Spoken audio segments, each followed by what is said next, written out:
My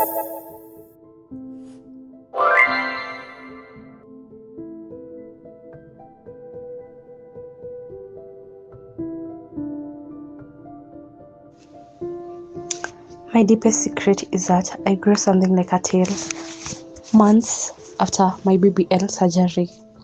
Yes, a tail. I know it sounds impossible, like something out of a nightmare or a bad joke, but it's real, and I've been hiding it from everyone. If my family, my friends, or even the guy I'm seeing over ever finds out, I don't know how I'll survive the shame. I tell people I'm busy or that I'm just not comfortable with intimacy, but the truth is uglier than that. Before all this, I was just a normal 24-year-old girl scrolling TikTok and Instagram, comparing my body to influencers. You know how it is: tiny waist, big hips, perfect calves, glowing confidence. Every reel, every post screamed at me. If I didn't have that hourglass look, I was invisible. But here's the truth: I didn't have money, not the kind of money people spend on safe, certified surgeries. I was working at a call center in Nairobi, barely making rent. My salary was barely stretched to food, utilities, and the occasional data bundle. But still, every day, social media whispered, BBL equals confidence, BBL equals success. So when I saw ads online for a cheap clinic promising natural results, quick healing, half the price, I jumped. I didn't even think twice. The clinic was on the edge of town, tucked behind a beauty spa. Inside, it smelled faintly of bleach mixed with cheap air freshener. The waiting chairs were plastic, the kind you'll find at the roadside cafe. There were posters on the wall showing dramatic before and after transformation. The women in those pictures looked so happy, so happy. I wanted to be one of them. The doctor, if I can even call him that, wasn't board certified. I later learned he wasn't even licensed for surgery. At the time, I didn't know what board certified meant. He spoke fast, using big medical terms I didn't understand, and promised results. I wanted to believe him. The procedure was called liposuction with fat transfer.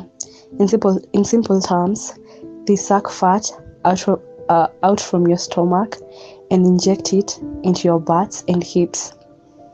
Sounds simple, right? Just moving fat from one place to another.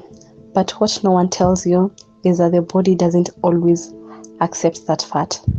Sometimes the fat cells die inside you. That's called fat necrosis. When that happens, your body reacts with swelling, scar tissue, and sometimes even infections. On the day of surgery, I remember lying on the operating table under bright, buzzing fluorescent lights. The air was cold, my hands were trembling, but I told myself it was just nerves. A nurse tied a flimsy hairnet on me. The doctor told me not to worry, that I'll wake up with my dream body. The anesthesia wasn't strong. I could still hear things, feel pressure like someone was tugging and pulling inside me. I smelled something metallic, something blood, maybe disinfectant. At some point, I drifted in and out of a half dream, hearing the sounds of suction tubes and the muffled chatter of the staff. When I woke up, my midsection burnt like fire. My backside felt heavy and tight, as if it didn't belong to me. They wrapped me in a compression garment, and the doctor smiled, saying, "Don't worry, the pain means it's working." The first few weeks were hell. I couldn't sit properly, couldn't sleep on my back. My body felt bruised all over. I shuffled around my small bed seat like an old woman, clutching pillow to ease the pressure. I bled through my bandages more than once. Still, I told myself, it's worth it. Beauty is pain, right? And honestly, at first, it didn't seem worth it. When I looked in the mirror after a month, I saw the curves I had always dreamt of. My waist was snatched, my hips full. People noticed. My Instagram pictures started getting more likes. Even strangers in matatus gave me those quick, lingering stares. For the first time, I felt like I had the body that belonged in this era of social media. Well, but 3 months later, things changed. I felt a hard lump near the top of my butt. At first, I thought it was swelling, maybe part of the healing. I messaged the clinic and the doctor replied casually, "No more healing, it will settle." Except it didn't.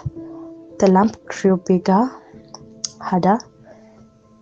Then it started forming this long, raised mass under my skin, pointing downwards, almost like my body was growing a tail.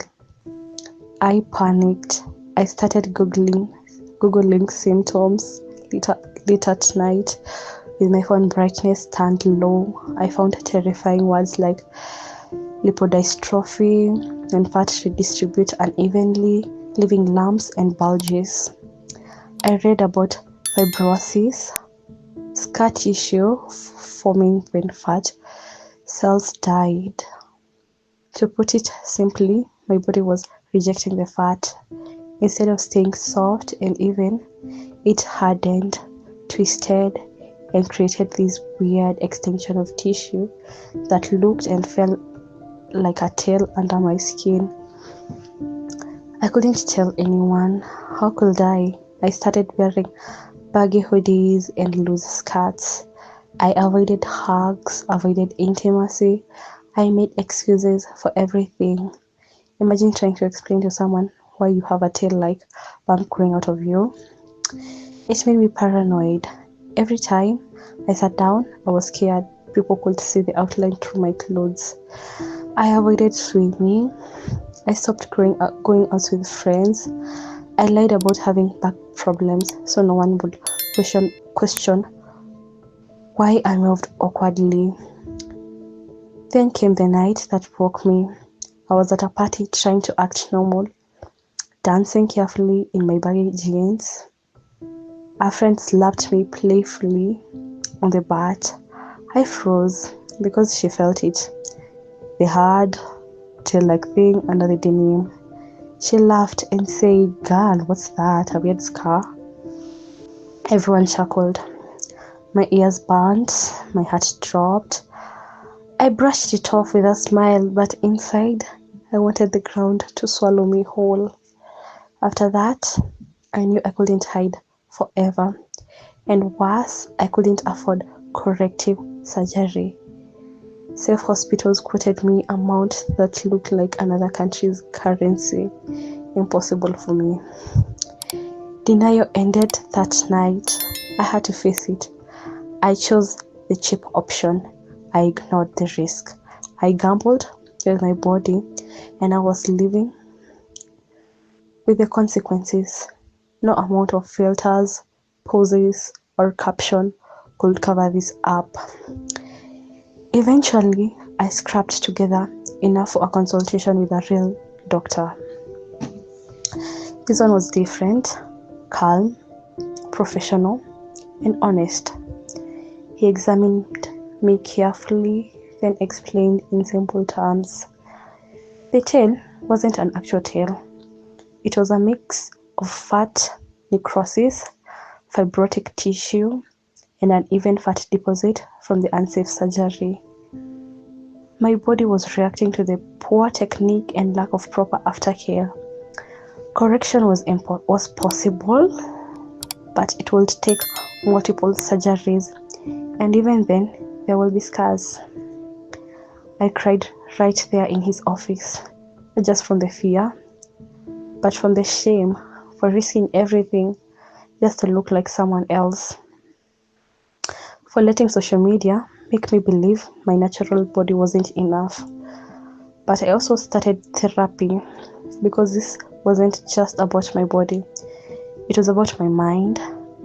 I remember my therapist asking me gently, when did you first feel like you weren't enough? And that question cracked something open inside me. Therapy taught me that my self-worth had been tied to an algorithm, to strangers, likes and comments, to people who didn't even know me. I realized I had risked my health and my dignity for digital validation. Today, yes, I still have a scar. I still have the tail-like mass. Some days I cry about it. Some days I forget it's even there. I hide it most of the time, but I don't let it define me anymore. I'm telling this story not for sympathy, but as a warning. If you're thinking about surgery, don't cut corners. Don't risk your life and dignity for a cheap fix, because sometimes the scars aren't just physical, they are mental, and they stay with you longer after the bandage comes off. So I'll ask you this: what would you have done in my place?